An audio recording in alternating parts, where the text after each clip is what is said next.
Hello friends, আজকের আমি তোমাদের সাথে শেয়ার করব দারুণ এক রেসিপি।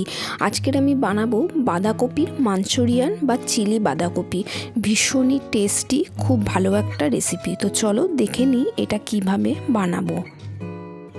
নমস্কার বন্ধুরা, আমি ঝুমা আর ঝুমার ক্লাউড কিচেনে সবাইকে ওয়েলকাম। আশা করছি আপনারা সবাই ভালো আছেন, আমিও খুব ভালো আছি। তো চলুন আজকের এই মজার রেসিপিটা শুরু করা যাক। এই বাঁধাকপির মাঞ্চুরিয়ান বানাতে দেখুন আমি এখানে বাঁধাকপি নিয়ে নিয়েছি 4 ভাগের 1 ভাগ, সেটা দিয়েই আমি বানাবো। তো বাঁধাকপিটাকে এরমভাবে ঘষে নিতে হবে। তার জন্য কি করবে, আপনারা এরকম একটা ঘষুনি 3 রকমের হয়, একদম একটা জালি, একটা বড় সাইজ আর একটা মিডিয়াম। তো আপনার সবচেয়ে বড় যে ঘষুনির যে সাইজটা রয়েছে সেটা দিয়েই কিন্তু এভাবে পুরোটা ঘষে নেবেন। আপনারা কিন্তু মিডিয়াম কিংবা ছোট যে ঘষুনিটা দিয়ে আছে ওটা দিয়ে ঘষলে কিন্তু একদম পেস্টের মতন হয়ে যাবে, আর যেটার ফলে কিন্তু অনেক জল জল হয়ে যাবে। তো আপনি দেখতেই পেলেন যে এটা কীরকম হয়েছে। তো আমার পুরোটা ঘষা হয়ে গেছে। এবার একটা বাটিতে আমি এটা নিয়ে নিলাম পুরোটা। এরপর আমি এর মধ্যে দিয়ে দিচ্ছি পেঁয়াজ কুচি। এখানে আমি 2খানা মিডিয়াম সাইজের পেঁয়াজ একদম ছোট ছোট করে কুচি করে নিয়েছি। এরপর এর মধ্যে দিয়ে দিচ্ছি কাঁচা লঙ্কা কুচি। আপনারা চাইলে কিন্তু কাঁচা লঙ্কাও দিতে পারেন কিংবা এখানে গুঁড়ো লঙ্কারও ব্যবহার করতে পারেন। তো আমি এখানে কাঁচা লঙ্কাই ব্যবহার করলাম। আর দিয়ে দিলাম স্বাদ অনুযায়ী নুন, আর দিয়ে দিচ্ছি এখানে আদা আর রসুনের পেস্ট। এখানে আমি 4 টেবিল চামচ মতন আদা রসুনের পেস্ট ব্যবহার করেছি। আর দিয়ে দিচ্ছি কর্নফ্লাওয়ার। এখানে আমি 3 টেবিল চামচ কর্নফ্লাওয়ার ব্যবহার করেছি এবং পরে মাখতে মাখতে গিয়ে আরও 2 টেবিল চামচ ব্যবহার করেছি। তো টোটাল 5 টেবিল চামচ কর্নফ্লাওয়ার আমি ব্যবহার করেছি। এটা আপনারা আপনাদের মাখার উপর ডিপেন্ড করছে কতটা লাগবে, সেই অনুযায়ী নেবেন। মাখতে মাখতে যদি প্রয়োজন হয় যে আরও লাগবে, সেটা নিয়ে কিন্তু এভাবে আপনারা মেখে নেবেন। শুধু খেয়াল রাখবেন যেন বাইন্ডিংটা ঠিকঠাক করা যায়। তো আপনারা চাইলে এর মধ্যে কিন্তু কোনো মশলা ব্যবহার করতে পারেন, কিন্তু আমি এটা সিম্পলভাবেই করেছি। তো আমার এটা মাখা হয়ে গেছে। এবার আমি এভাবে এর থেকে নিয়ে এরম অল্প অল্প করে গোল শেপ করে গরম তেলে কিন্তু ছেড়ে দিচ্ছি। তো এইভাবে কিন্তু সবকটা গোল গোল করে আমি এই তেলের মধ্যে দিয়ে দিচ্ছি। আর এই সময় কিন্তু গ্যাসের ফ্লেমটা আপনারা লো টু মিডিয়ামে রাখবেন।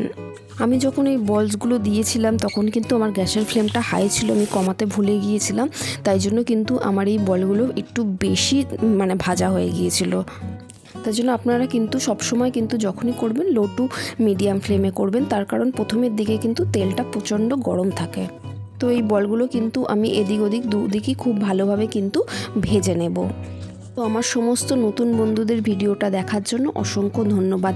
যারা আমার ফেসবুক পেজে নতুন এবং ইউটিউব চ্যানেলে নতুন, তারা প্লিজ চ্যানেলটিকে এবং পেজটিকে সাবস্ক্রাইব এবং ফলো করে আমার পাশে থাকবেন এবং পাশে থাকা বেল আইকনটা প্রেস করে অল নোটিফিকেশানটা অন করে দেবেন, যাতে করে নতুন কোনো ভিডিও আপলোড হওয়ার সাথে সাথে সবার আগে আপনাদের কাছে নোটিফিকেশান চলে যায়।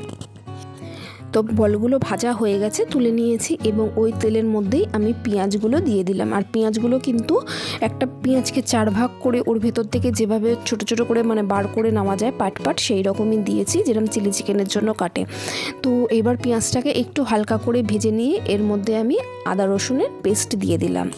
এরপর 1 মিনিট মতন কিন্তু সব ভালোভাবে একটু নাড়াচাড়া করে নেব। আর এর মধ্যে এবার দিয়ে দেবো ক্যাপসিকাম কুচি। এগুলো কিন্তু এরকম চৌকো চৌকো মতন করে কেটে কেটে নিয়েছি ছোট ছোট করে। তো আপনারা চাইলে কিন্তু কালারিং যে ক্যাপসিকাম রয়েছে লাল হলুদ, সেই ক্যাপসিকামও কিন্তু ব্যবহার করতে পারেন। তো ওটা দিয়েও আরেকটু নাড়াচাড়া করে এবার আমি ওর মধ্যে দিয়ে দিচ্ছি সয়া সস, চিলি সস এবং টমেটো সস। এই যে টমেটো সসটা দিলাম, এটা কিন্তু আমার নিজের বাড়িতে বানানো হোমমেড। তো এটারও ভিডিও কিন্তু চ্যানেলে রয়েছে। আমি এটা 1 বছর হয়ে গেছে, 1 বছর আগে আগের বারের শীতে কিন্তু এই টমেটো সসটা বানিয়েছিলাম এবং 1 বছর পর্যন্ত কিন্তু এটা ফ্রিজে ছিল এবং ভালোও রয়েছে। আর এই সসই কিন্তু আমি ব্যবহার করি। তোমরা চাইলে কিন্তু সেই ভিডিওটাও দেখে নিতে পারো। তো এবার এটা আরও একটু ভালোভাবে সব কিছু নাড়াচাড়া করে নিয়েছি এবং ওর মধ্যে জল দিয়ে দিয়েছি এবং জলটা কিন্তু ভালোভাবে ফুটে উঠেছে এবং এরপর দিয়ে দিচ্ছি এই ভেজে রাখা এই মাঞ্চুরিয়ান বলগুলো। এই মাঞ্চুরিয়ান বলগুলোকে দিয়ে কিন্তু আমি একটু ভালোভাবে মিশিয়ে নিচ্ছি। আর তোমরা দেখতেই পাচ্ছ যে আমি একদম ফুটে উঠেছে তারপরে দিয়েছি, যেহেতু এটা দেওয়ার পর ও খুব বেশি কিন্তু ফোটাবো না। তো এবার এর মধ্যে আমি দিয়ে দিচ্ছি স্বাদ অনুযায়ী মিষ্টি। চিলি চিকেন কিংবা মাঞ্চুরিয়ান এগুলো যদি একটু মিষ্টি না হয় খেতে কিন্তু ভালো লাগে না। তাই জন্য তোমরা যে যেরকম মিষ্টিটা পছন্দ করো সেই রকমভাবে চিনি দেবে। তো এরপর 1 টেবিল চামচ কর্নফ্লাওয়ার জলে গুলে আমি এর মধ্যে দিয়ে দিলাম এবং ভালোভাবে একটু মিশিয়ে নিচ্ছি। আর কর্নফ্লাওয়ার দেওয়ার পরই কিন্তু আপনারা কিন্তু ভালোভাবে সঙ্গে সঙ্গে নাড়াচাড়া করে নেবেন, যেহেতু এটা দেওয়ার সাথে সাথেই কিন্তু একটা থিকনেস চলে আসে। তো অলমোস্ট এটা কিন্তু আমার রেডি হয়ে গেছে। এবার এটাকে আমি নামিয়ে গরম গরম সার্ভ করব। আপনারা কিন্তু ফ্রাইড রাইস, নুডলস, পরোটা, রুটির সাথে কিন্তু খেতে পারেন, খুবই ভালো লাগবে। তো আপনারা একবার অবশ্যই ট্রাই করুন এবং কেমন হয়েছে আমাকে জানাবেন। আর ভিডিওটা যদি ভালো লেগে থাকে তাহলে প্লিজ ভিডিওটা লাইক করে দেবেন, শেয়ার করে দেবেন, আর এরকম আরও ভিডিও পেতে কিন্তু আমার চ্যানেলটিকে সাবস্ক্রাইব করে দেবেন। ভালো থাকবেন, সুস্থ থাকবেন। Thanks for watching. দেখা হবে আবার একটা নতুন ভিডিও নিয়ে।